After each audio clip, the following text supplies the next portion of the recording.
गोस्वामी ने एक दिन उसको देखा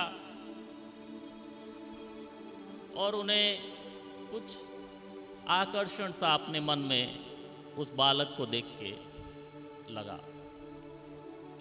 उन्होंने देखा कि सब बच्चे खेल के वापस गांव में चले जाते हैं अपने माँ बाप के घर, और ये बच्चा गांव जाने के बजाय और उधर जंगल की तरफ चला जाता है रात को। तो अगले दिन वो जब उस बच्चे को निहार रहे थे, खेल खत्म हुआ तो उसने आके सनातन गोस्वामी की उंगली पकड़ ली कि बाबा मोए तो तुम्हारे साथ जाना है। कहाँ जाएगा? जहाँ कहीं ले जाओगे मैं तो जाऊंगा। तो मेरे साथ जाएगा? क्या करेगा मेरे साथ जाके? ये जो आप करोगे वही मैं करूँगा। क्या खाएगा मेरे साथ? ये जो आप खाओगे वही मैं भी खा लूँगा। तो भगवान मदन मोहन के हट पे सनातन गोस्वामी उन्हें साथ में ले आए और यमुना किनारे एक दिन निवास कर रहे थे। तो रात को एक समय खाना बनाते थे शाम को, और वो भी खाली रोटी। लेकिन रोटी बनाने के लिए 4 चीज़ों की ज़रूरत होती है: चकला, बेलन, तवा, परात। इन चारों में से उनके पास कुछ नहीं था, ज़ीरो। ना चकला, ना बेलन, ना तवा, ना परात, केवल आटा, जमुना जी का जल, कुछ पत्तों का वो बनाया दोना, उसमें आटा डाला, जमुना जी का जल मिलाया, घोल बनाया, और उसकी छोटी छोटी लोई आटे की तोड़ ली, और वो थोड़े बहुत वृक्ष की डंठियों में, सूखी हुई डंठियों में आग लगा के वो सब छोटी छोटी उसमें डाल दी। और जब वो आग बुझ गई फिर वो उठा ली, क्योंकि उठाने के लिए चिमटा भी नहीं था। जब आग बुझ गई, शांत हो गई, तब वो उठा लिया करते। जब उठा लिया तो पहले मदन मोहन को भोग लगा दिया और फिर खुद खा लिया। बहुत दिन तक मदन मोहन ये खाते रहे। एक दिन मदन मोहन परेशान हो गए, बोले सनातन ये आटे की लोई गोल गोल ये क्या है? इसमें कम से कम नमक तो डाल दे। सनातन गोस्वामी, अच्छा आज आप नमक मांग रहे हैं, कल आप कहेंगे उसमें थोड़ा सा घी भी डाल दूं, माखन, फिर कहेंगे मिश्री, फिर कहेंगे लड्डू, फिर कहेंगे खीर। ये सब मेरे बस का नहीं है। मैं तो सन्यास लिए हुए बाबा जी हूं। जो आपको देता हूं वही आप स्वीकार करें। जो कुछ मैं खाता हूं वही मैं आपको अर्पण कर रहा हूं। ऐसा नहीं कि मैं 56 भोग खा रहा हूं और आपको।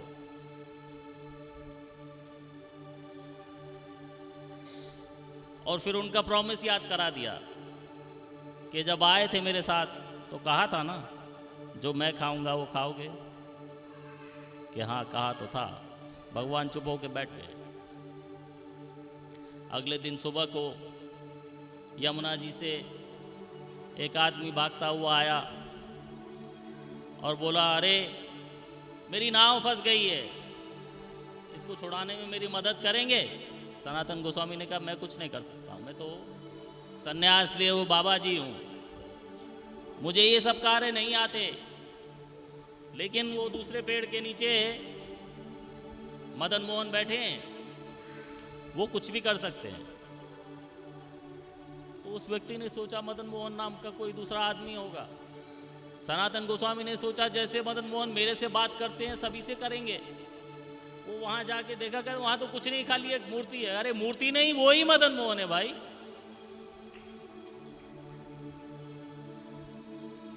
तो उसने कहा मेरे से तो उससे बात नहीं होगी, लेकिन आप मेरी बात करवा दो। यही गुरु का स्थान होता है, गुरु भगवान से मिलवाते हैं। तो सनातन गोस्वामी ने पूछा कि हाँ वो तो ठीक है, लेकिन ये तुम्हारी नाव जो फंसी है इसमें है क्या? कि उसमें नमक है। ओ तभी फंसी है। कल यही नमक मांग रहे थे। अभी पहले जाओ नाव में वापस, एक मुट्ठी नमक लेके आओ, इनको अर्पित करो, फिर ये कुछ तुम्हारा करेंगे। तो वो सेठ ने नाव में जाके नमक ला के दिया और भगवान के चरणों में प्रणाम करके संकल्प किया कि जो आज मेरी नाव को छुड़वा दो, ये नमक बेच के जो कुछ भी मेरा सामान है बेच के जो कुछ मिलेगा मैं आपकी सेवा में लगा दूंगा। भगवान ने कहा ठीक है जाओ। नाव फ्री हो गई, चल पड़ी। जब वो अंदर गए देखने तो सारा नमक गायब और उसके स्थान पे हीरे मोती जवाहरात। अब नमक क्या बेचना है, हीरे मोती बेचो। लेकिन सेठ जी अपने वचन से नहीं फिरे और जो कुछ भी आमदनी हुई लेके वापस सनातन गोस्वामी के पास आ गए। सनातन गोस्वामी ने कहा मैं तो एक पैसे को भी हाथ भी नहीं लगाता, इतना सब धन इसका मैं क्या करूँगा। कि नहीं ये तो मुझे मदन मोहन को देना ही है, क्योंकि मैं उनको प्रॉमिस कर गया था, उनको वचन दे गया था कि जो कुछ भी आमदनी होगी वो मैं उन्हें दूंगा। तो अच्छा ठीक है, अगर मदन मोहन को देना है तो मदन मोहन को देने का यही तरीका है, वो सामने जो टीला है उसके ऊपर मदन मोहन के लिए मंदिर बनवा दो बड़ा अच्छा सा। तो आज वृंदावन में जो आप सबसे ऊंचे टीले के ऊपर मदन मोहन जी के दर्शन करके आते हैं, ये मंदिर सनातन गोस्वामी ने ऐसे ही बनवाया था।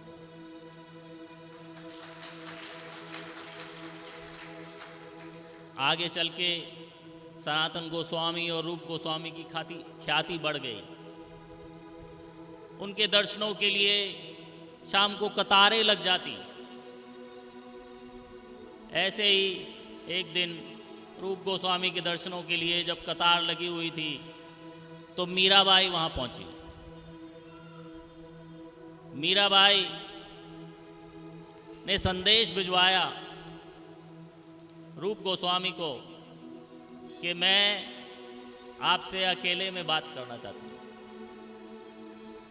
रूप गोस्वामी को जब ये संदेश मिला कि ये स्त्री, मैं बाबा जी मेरे से अकेले में बात करना चाहती है, ये नहीं नहीं नहीं, मना कर दो, बोलो कि मैं किसी स्त्री से अकेले नहीं मिलता। मैंने बाबा जी का सन्यास लिया है। जब ये बात नीचे जाके मीराबाई को बताई गई तो मीराबाई ने कहा अच्छा, मैं तो समझती थी एक ही पुरुष है इस संसार में, ये कहां से दूसरा पुरुष आ गया। जब रूप गोस्वामी को ये बात पता चली कि ये स्त्री इतनी बात कर रही है, उन्होंने कहा इसको ले आओ पहले, ये कोई आम स्त्री नहीं लगती, इसको ले आओ, इससे मैं मिल लूंगा, कोई बात नहीं है। यहां तक की कथा वास्तव में सबको मालूम है, लेकिन इसके आगे की कथा गोपनीय है, मैं आज आपको बता रहा हूं।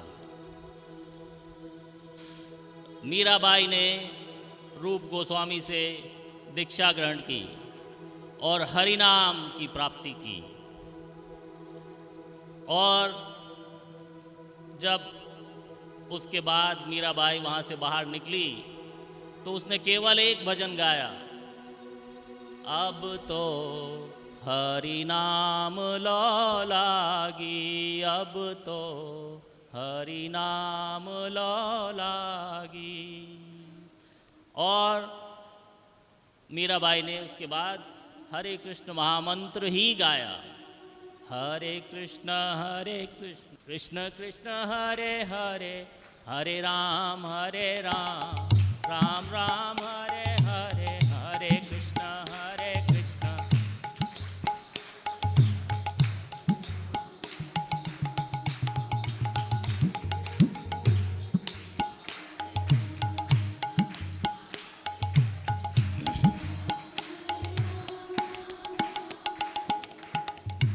उसके बाद मीराबाई को किसी ने नहीं देखा।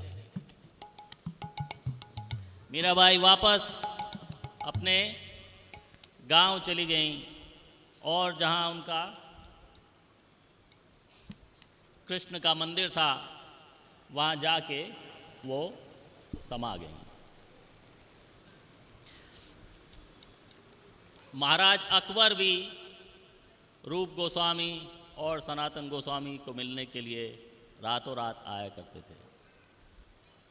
रूप गोस्वामी ने गोविंद देव जी की मूर्ति की प्राप्ति की, जो वज्रनाभ की स्थापित की हुई दूसरे नंबर की मूर्ति थी।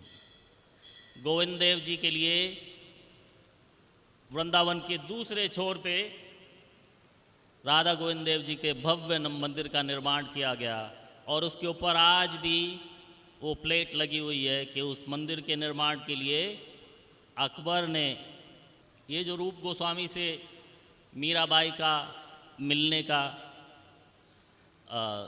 संदर्भ है, ये किसी भी हमारी बुक में नहीं है, लेकिन श्रील प्रभुपाद ने स्वयं ये कथा बताई थी और हमारे पास उसकी रिकॉर्डिंग है कि रूप गोस्वामी से मीराबाई मिलने के लिए आई थी। कुछ लोग ऐसा समझते हैं कि इसका कोई प्रमाण नहीं है, लेकिन श्रील प्रभुपाद ने स्वयं ये कथा बताई है और उसकी रिकॉर्डिंग है हमारे पास। तो चैतन्य महाप्रभु की आज्ञा के अनुसार रूप गोस्वामी और सनातन गोस्वामी ने बहुत सारे ग्रंथों की रचना की। उसी के अंतर्गत ये ग्रंथ बृहद भागवतमृत की रचना सनातन गोस्वामी ने की। ये बृहद भागवतमृत वास्तव में महाभारत की कथा है, महाभारत की कथा में से है। जो आज हम महाभारत देखते हैं, सुनते हैं, पढ़ते हैं, वो महाभारत व्यास देव जी की लिखी हुई महाभारत है। इससे पहले और भी महाभारतों की रचना हुई थी जो साहित्य लुप्त हो चुके हैं। तो उसी के अंतर्गत महर्षि जैमिनी ने एक महाभारत की रचना की थी और उस महाभारत की रचना में अंत में जब परीक्षित महाराज को 7 दिन में शरीर त्यागने का श्राप मिला था और उसके बाद उन्होंने वो पूरे 7 दिन सुखदेव गोस्वामी से, यहाँ पे पास में स्थान है शुकताल, वहाँ पे भगवत कथा सुनने का लाभ प्राप्त किया था। तो जब 7वें दिन के अंत में कथा समाप्त हो गई और अगले दिन सुबह तक्षक नाग के आने का